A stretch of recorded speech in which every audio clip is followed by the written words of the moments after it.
Hello, and welcome to this totally serious and extremely important lecture on economics. Today, we're diving deep into the intricate world of Bitcoin.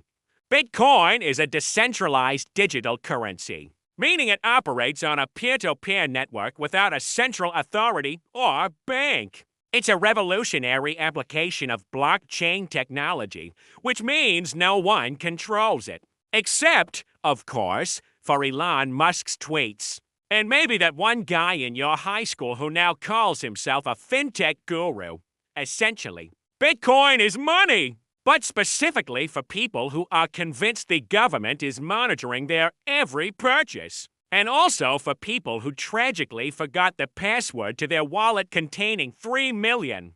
It's the future of finance. Assuming the future involves explaining to your grandma why her life savings are now worthless. Then a used Toyota Camry because a whale decided to dump his holdings. So, where did this magical internet money come from? Did it fall from the digital heavens? Was it a gift from the aliens who built the pyramids? The origin story is just as clear and straightforward as you'd expect. Bitcoin was invented back in 2009 by a mysterious, almost mythical figure known as Satoshi Nakamoto. This person, or group of people, wrote the original white paper, mined the first block, and then promptly vanished off the face of the earth. Seriously, poof dot gone. Rumor has it, Satoshi either ascended to a higher plane of existence or just became that friend of yours who will not,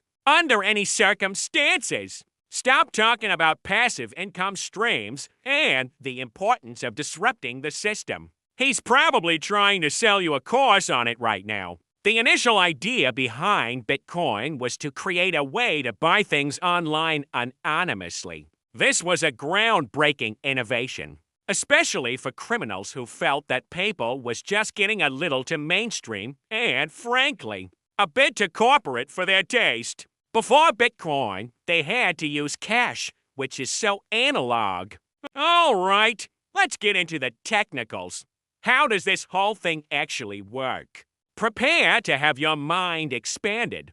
Bitcoin runs on a technology called the blockchain. Now, what is a blockchain? It's basically a public ledger, a giant, global spreadsheet that everyone can see but no one can individually edit. Think of it like a group project in Google Docs, but instead of writing an essay, everyone is just silently watching to make sure nobody messes it up. It's the ultimate system of trust through mutual distrust. Every transaction is a block that gets added to the chain. To add a new block, you need to solve a complex math problem. This process is called mining. And who are these miners? They're not guys with pickaxes and helmets. They're people with warehouses full of powerful computers that are all chugging away, burning incredible amounts of electricity to solve these math puzzles. It's a race. And the first miner to solve the puzzle gets to add the next block to the chain and is rewarded with brand new Bitcoin. This makes Bitcoin the world's first and most successful pyramid scheme run entirely by mathletes. They're finally getting their revenge for all those years of being picked last in gym class. Now, let's talk about the fun part, the price. The value of Bitcoin is famously stable and predictable. Just kidding.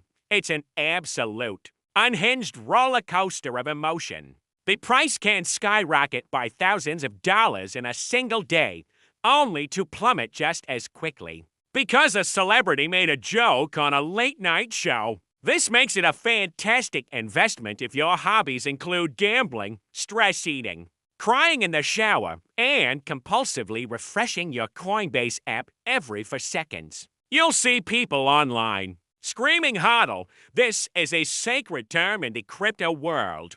It stands for hold on for dear life. It's the battle cry of the true believer. The mantra you repeat to yourself as you watch your investment portfolio swing more wildly than a Tarzan stunt double. HODL means you hold onto your Bitcoin forever. through thick and thin. Or, at least until your spouse finds out how much of your joint savings account you invested in what they thought was a video game currency. Then you might have to sell or find a new place to live. So, can you actually use Bitcoin in the real world? Is it just for digital dragons hoarding digital gold? Well, yes and no. You can, technically, buy things with Bitcoin. Some companies accept it. You can buy a Tesla, for example, assuming you time the market perfectly and Elon Musk's mood swings are in perfect alignment with a lunar calendar. You might also be able to buy a pizza, which would cost you either $5 or $50,000, depending on what day it is. But for the most part, buying a coffee with Bitcoin is impractical. The transaction fees could cost more than the latte. And by the time the payment is confirmed, your coffee will be cold. So, what do most people do with it? They just hold it. They buy it, stare at the charts, and call themselves investors.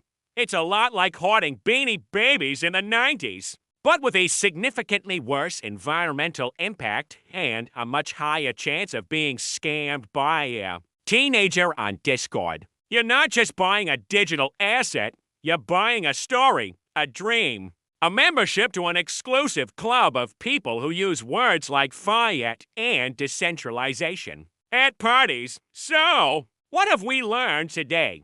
What is the grand existential takeaway from our journey into the heart of Bitcoin?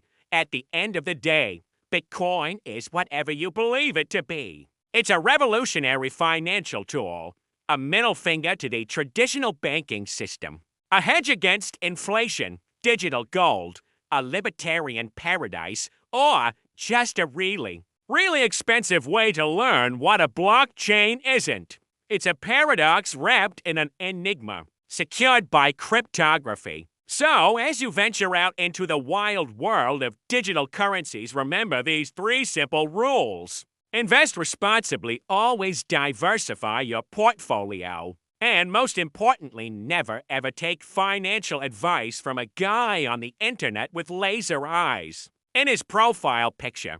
Thanks for watching. Everyone, if you enjoyed this highly educational deep dive, don't forget to smash that like button and subscribe for more dumb explanations. See you next time.